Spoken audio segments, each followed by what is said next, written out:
Ladies and gentlemen, Jeff Wilson here with a man who's living the Clay Guida lifestyle, a man who sometimes get ridiculed for being that guy in a van down by the river. My friend, MMA fighter and coach, Jesse Boldt. How are you, my friend? I'm well, thanks. I'm cold, but I'm well. Yeah, before we get into our conversation, we saw some news stories about you making that decision to move into a van, and I think it's probably one of the most freeing things anybody could do. And it's awesome. But man, give me, now that you've been doing it a while, right? Your experience, you got it. What are the top 5 things that people got to know if they're going to decide to move into their vehicle or get into that lifestyle? The top 5 things, oh boy. I guess the freedom, both physically and financial freedom. Just the freedom to switch up the spot that you sleep in every night. I kind of enjoy. Like I kind of go along the river and just park and get different views each time. The financial freedom is probably the number one, if I had to say. There's obviously still expenses, but it's a whole lot less than owning a house and a truck and all the things that come along with it. So yeah, both physical and financial freedom. But yeah, if I had to list 3 others, I don't know, I'd have to kind of stoop down. But well, what are the things that, like, I don't, whenever I do something, like if you look at this channel, when I started doing fighters, coaches, and fathers, the first 5 episodes are absolutely terrible. The lighting's off. I'm wearing different outfits. Like, it's terrible, right? And then as we moved into episode 20, we got a little bit better. So, like, how long have you been doing it now? I'm over 9 months now. I'm coming on 10 months doing van life full time. Yeah, so 10 months, man. You're heading up on a big anniversary. What did you realize from the first month to the last month? Were you like, I got to get a generator, or I got to make sure I always have water that's not going to freeze? Like, there must have been 1 or 2 little changes that you're like, yeah, I wish I would have done this, the first month. Well, I was watching a lot of YouTube videos before I did this, and there's actually one in particular that really helped me. The guy, he was living in Vancouver, like obviously really expensive to live, and right down here, I think that guy is. Oh no, shit! So he, there's a dog about to walk by the van, so I apologize if she loses her mind, but we'll see how calm she stays. Layla's a security system. I get it. That's right. But so what the guy did was he said that he just got like a basic cargo van, filled it with blankets, and then lived in it for 3 weeks to see exactly what he needed in the van. Yeah. Because so many people have like 3 batteries, they got solar panels, they got the whole works. They got a shower, a bathroom.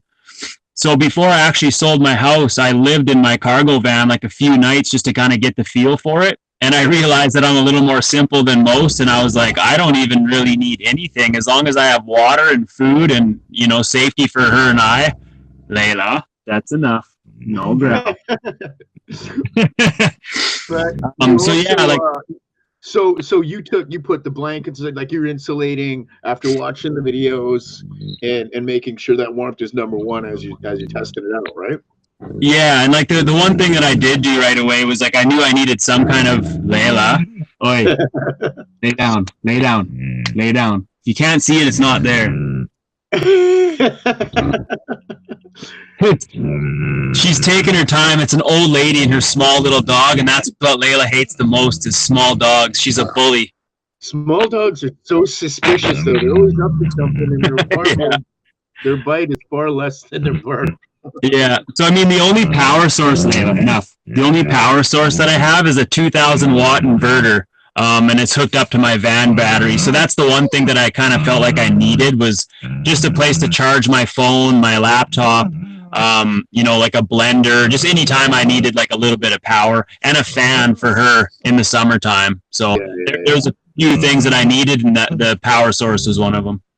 It's cool, man. All right. Well, thank you for that. I appreciate it, man. And I love it. I know that given the temperatures in Saskatchewan now, even in Vancouver and the country entirely, it gets a little bit cooler. Have you changed up a little bit? I mean, you got extreme temperatures in Saskatchewan no matter what. You just adjust as you just adjust as you can, right? Yeah, that's just it. Like I read one book that really kind of helps me get through tough times. It was called Man's Search for Meaning, and Oh, it was Victor about a Frankl. that's right, yeah. And Yeah. he was a Holocaust survivor, and it might be an extreme example, but it was one of the cool things of me doing this van life and sharing it so much was people were reaching out to me saying that as soon as they were about to complain about their current situation, they would think about me, and it would immediately silence their complaint. And for me, anytime I complain about the weather, whether it's too hot, too cold, I can't stand up, this and that, I would look back on that book and just think like people have been through way worse than this. And in some countries, this van would be a total luxury. So, Yeah, yeah. as far as the We're not living in war-torn areas in the Middle East, and we're not there, and we're awful lucky to be where we are, and we're there. I love the fact that you mentioned that book. I read it when I was younger in university, actually, and the thing that I got out of it was, yeah, you can always like somebody's always got it worse, but sometimes you can't feel that. You can't feel that. You're like, geez, why is it so tough? Why is things so hard for me? And the thing that I love about this channel, the thing that I love what we're doing today, is that I believe what he says in that book is he always knew that he was there to survive so he could tell the story. right, And that was his purpose. yeah, and once you understand that, my purpose is so much to tell everybody else's story. Like, I think it's really cool to do that. I think everybody does. So an amazing way to start out, and I appreciate you sharing that, Jesse. Yeah, and it's one of the things, and maybe we can get into it later, but with the whole martial arts, and even the reason why I share this alternative living was, he talked about the importance of purpose even in the most difficult times. All right, Stinky, get out of here. So even in the most difficult times, it was having that purpose that got him through that. So for me, like after I read that book, I really tried to find that, and my entire life had no purpose at all. Every action I did in the day, it didn't really have any meaning. I didn't really know why I was doing it. And sure, it's not refined yet, but it's something that I've definitely had in my scope and something I think about every day. Yeah, and it's okay if that purpose changes, right? That's just it. Yeah. Yeah, that's good. I really want to talk about that, but let's stay to some chronological stuff, and we'll get to that after. But before we get going, you're coaching at Modern Martial Art today, doing the early morning classes, and that's awesome. You were fighting back in the day. I commentated one of your fights, and you're 4-4. Are you still looking to fight? Yeah, the itch hasn't died down. I actually talked to Kurt about it, a few months ago, and we were talking about it, and I started ramping up the training and trying to get that intensity back, and I hurt my right hand again. I've been having a lot of issues with just, injuries specifically with my right hand. But we do have a plan to possibly be fighting in the spring. So that's kind of what I have in my head right now, as long as I nurse this hand. And so hopefully June. Fingers crossed, man. For MFC3, I'd love to commentate a fight with you yet again. Yeah. Let's talk about, and I know you're living the alternative lifestyle, but before, when you were training, let's talk a little bit about supplements and dieting for competitive fights. What were some of the things that you think are essential for fighting in terms of supplements and diet, and then how did that change, or how does that change into what you're doing now? I mean, I know we talked briefly about it before, like as far as supplements go, and I did take a few like creatine supplements that I couldn't even tell you the name of them. They always got some weird Super Pump 5000 or whatever it is, but I did take a few creatine supplements, and what was it, cod liver oil, things like that. But I've never really been huge on supplements. Like I kind of just seem to eat really well, but heavy fats is kind of the route that I've taken. Like I did a bit of a keto diet, especially when I fought Matt Fedler a long time ago. I had to cut down to 155, and I'm a pretty tall, big guy, so to get down there, I did do a bit of a keto diet just to lose some of that weight. But yeah, as far as supplements go, coffee's my number one thing that gets me going. Yeah, mine too. I get it. Yeah. I love it. Well, thanks for sharing that. Now, let's talk about your journey in martial arts, and let's go way back. Let's talk about baby Jesse Boldt. Where are you born? You always been in Saskatchewan? Talk to me about your family or your parents. Yeah, I was born in Warman, so just like 15 minutes outside Saskatoon. And yeah, my parents were together up until I was in grade 11, I think, when they divorced. But I came from a loving, supportive family. You know, they were always behind me no matter what I did. You know, their biggest thing was just that I would think for myself and do my own thing. I have an older brother as well. He was into martial arts for a while. We've always kind of been lifelong athletes. You know, from day one, I would play anything that was available to me. You know, anything I could get my hands on and compete. I would sign up for it. And, you know, once grade 12 hit, I didn't want to play any rec league stuff. You know, I just never seemed that serious to me. I wanted something that could be lifelong and something that I could really pursue for a long, long time. And martial arts kind of was the thing I wanted to do. So a day after I graduated, I moved to Edmonton and started training. Awesome. So let's talk about that. You're little Jesse Boldt, and so the vision that pops into my head is you picking up a hockey stick, a tennis racket, a golf club. Like, just seemed like whatever was around, you were doing it. Would that be accurate? Yeah, well, I mean, I played hockey for like, I don't know, 1 year, I think it was, when I was really young. And then I don't know, I think I just didn't like all the gear that you had to put on. It always just pissed me off being cold and like taping my skates up, and like I don't know, it was just too much maintenance for me. So I started getting into basketball and soccer and track and field. I played football, skateboard, snowboard, snowmobile, dirt bike, like literally anything. I just wanted to be active. And I loved competition. As nervous as it would make me, I always enjoyed it afterwards. So I kept going towards that. Yeah, it's an amazing characteristic that I find when I talk to a lot of people that are pro fighters, is that they say the same thing. In the interview with Dennis Kang we did a couple weeks ago, he said, you know, you got to understand something. What you got to understand is that everyone at any level, at the highest level, at the mid level, and at the lowest level, first guy coming to class for the first time, the two guys are all going through the same emotion. So that then everything becomes, it's okay to feel super nervous, but just go ahead and compete, right? Right. And that's one of the, you know, the awesome challenges, especially with martial arts, I find, is that mental game. And, you know, maybe it's something that I've been learning more and more as I get older. You know, whereas when I was younger, I might have relied on my athleticism a little bit more.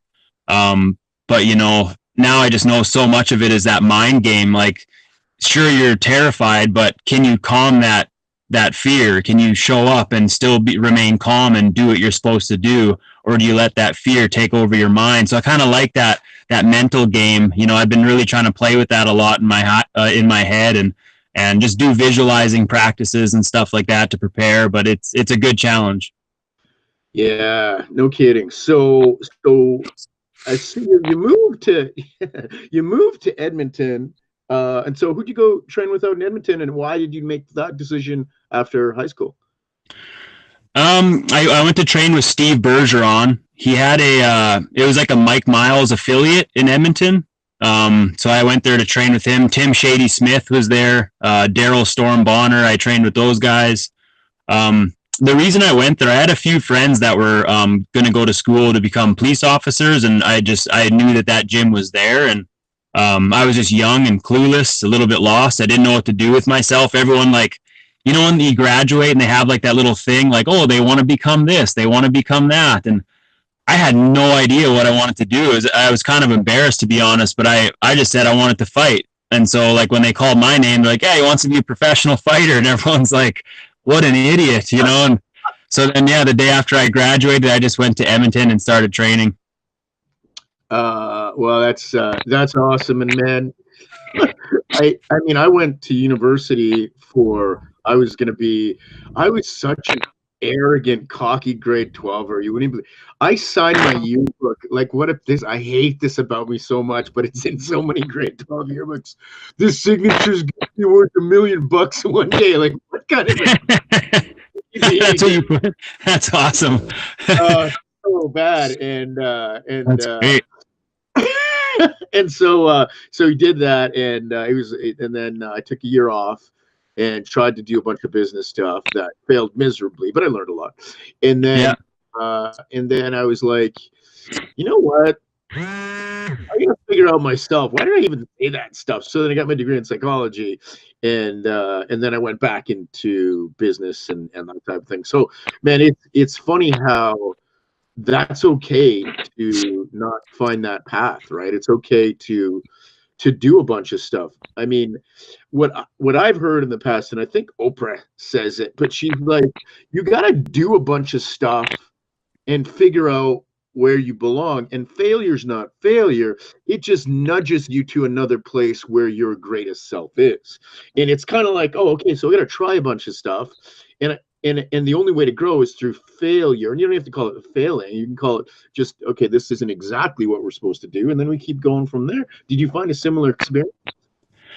Yeah, I mean, I forget what the Tim Ferriss, like he wrote a book, Tribe of Mentors, and he had a question on there where he was asking the same 11 questions to like 130 successful people. And one of them was, what is your favorite failure? And for me, I thought about that, and I was just thinking about all the lousy jobs that I had and how miserable it made me feel. And, you know, at the time you beat yourself up and you're just wondering, why the hell did I just get that job? I'm a loser, this and that. But all of those jobs, I almost needed them to kind of narrow them down and realize that, like, look, I don't think I'm going to be happy unless I'm doing something that involves martial arts. So, it was kind of that accumulation of one shit job after the other that led me to finally, being able to teach martial arts and share something positive. Dude, speaking of garbage jobs, like I'm remembering here, garbage jobs. I was in high school, grade 10, going into grade 11, and my friend said, I got to make some money. Oh, you can come work here. And the job was steam vacuuming hotel rooms during the weekend. Nice. And here's the thing.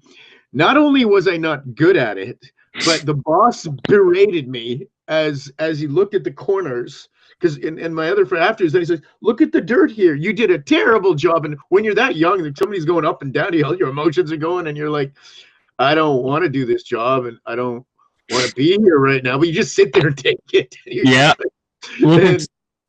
And then you sort of move past it. But it was, so I found out that I would never clean carpets in a hotel room again.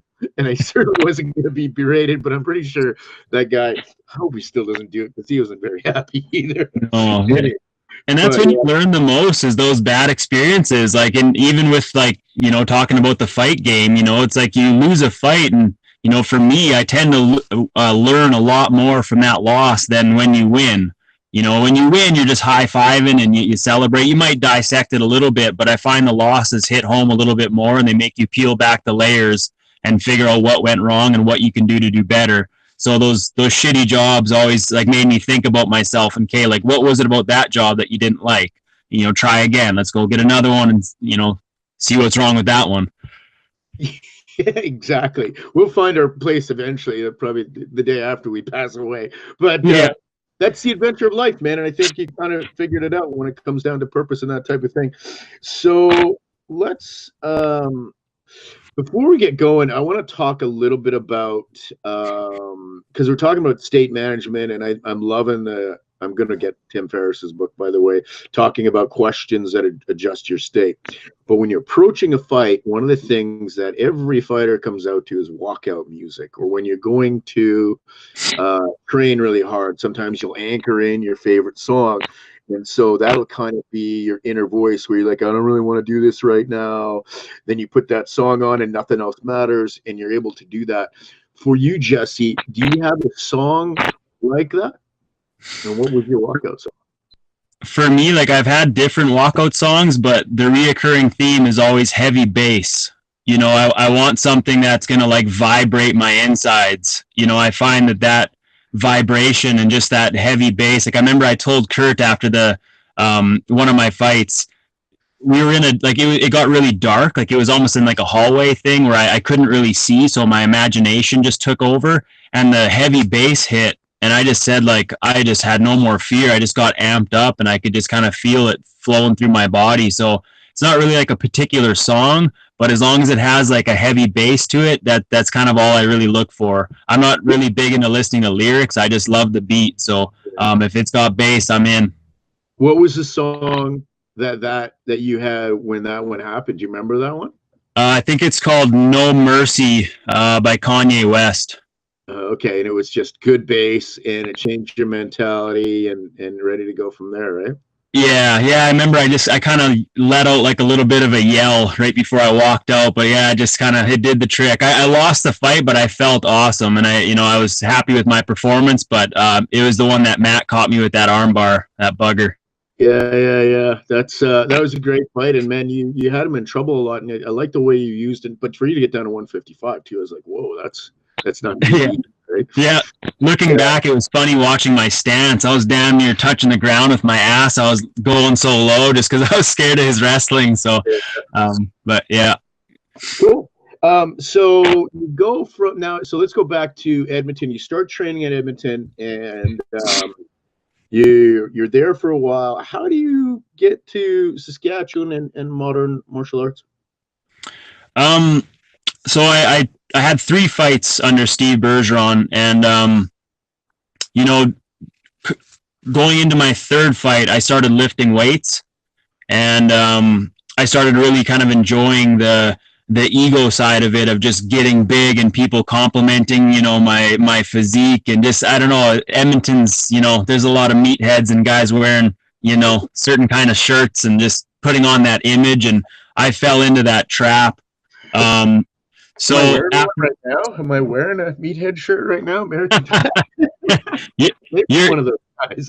You're in the game, so you're allowed. But yeah, so I mean, I started like kind of enjoying that whole bodybuilding scene, but also one of the biggest things that sent me back to Saskatchewan was the lack of community I felt training at the gym that I was at. Excuse me. And I've always been really big on community and just having my coach and my teammates and everyone on the same page and on the same level where we can really grow together. And I just never really felt that. And nothing against them. It's just some people don't click with other gyms. And, so for me, it just wasn't really my cup of tea in that setting. So I kind of got a sour taste in my mouth. After I won my 3rd fight, I kind of just stopped training and eventually moved back to Saskatchewan. And then how did you meet Adam and Lorenz and Kurt and decide to train with those guys? Well, this is actually, I think about this lots. I actually really like this story. So me and my buddy Ryan Tolman, who also trains, he's a blue belt at MMAC. So we started training in my buddy Ryan's basement. He had bought like nice professional mats. He put them in his basement, and we were watching YouTube videos of Dwayne Ludwig without knowing that there was an affiliate in Saskatoon. I had no idea. We just liked Dwayne Ludwig videos, and he had cool breakdowns and cool drills for us to do. So we would study the YouTube videos and write down what the combos were, and then we would just drill them. And after a while, we felt like we looked pretty sharp. So I was like, I'm going to post one on Facebook. I'll post a video of us hitting this Ludwig combo. Put it on Facebook, and my buddy Justin Litvinenko, who trains there, he's a brown belt now in jiu-jitsu at MMAC. He had messaged me and said, "Hey man, like, do you know if there's a Dwayne Ludwig affiliate in Saskatoon? You should come check it out." So literally the next day I showed up and just got a membership, and it's been about 4 years ever since then.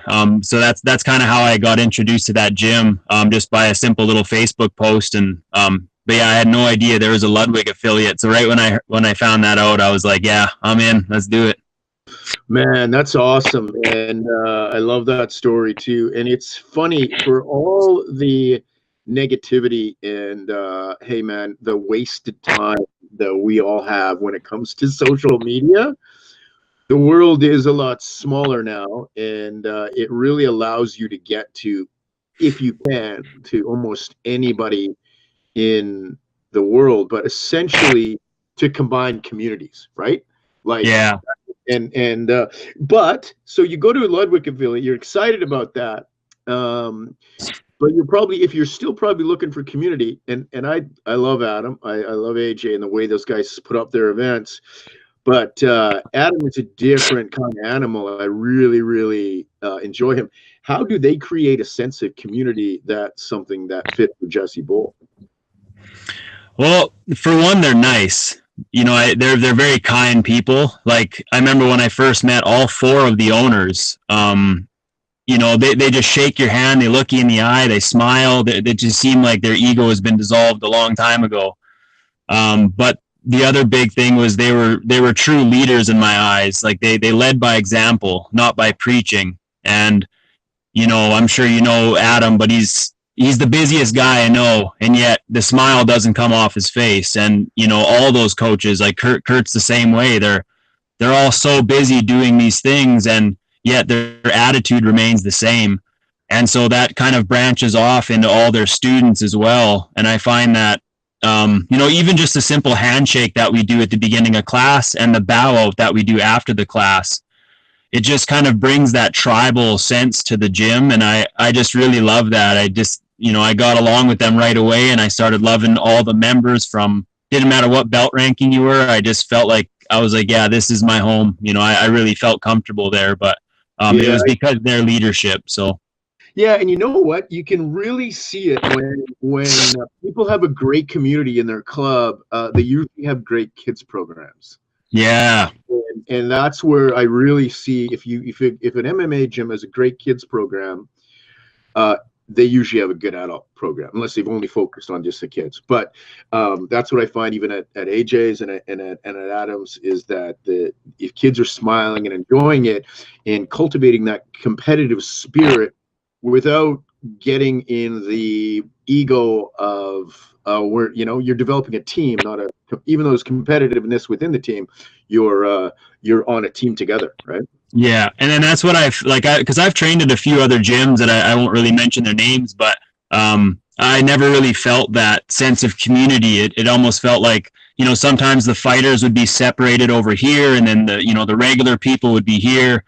Whereas at modern martial arts, it doesn't. And even at Dwayne Ludwig's head base in Denver, you'll see TJ drilling right next to the white belts.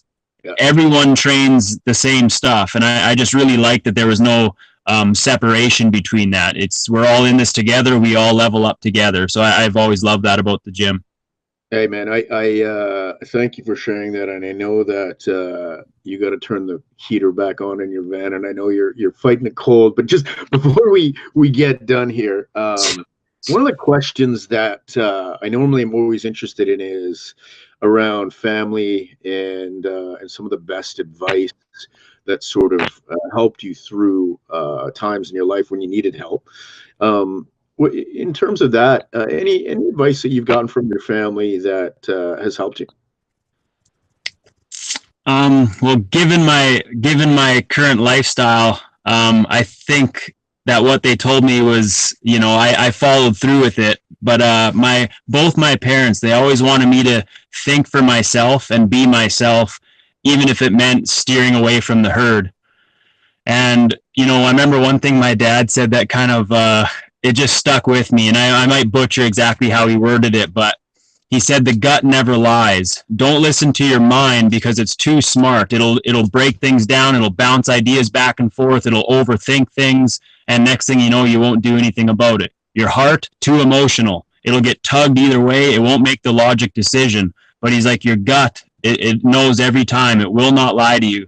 So following my intuition has always been a big thing for me. And from my teenage years to my 20s, I kind of ignored it. I always was trying to do these things that I, felt was right, but I think I knew deep down that I should have been doing this kind of lifestyle a long time ago. So I'm just happy at 30 years old, I finally listened to my intuition and started, really kind of living life with a purpose.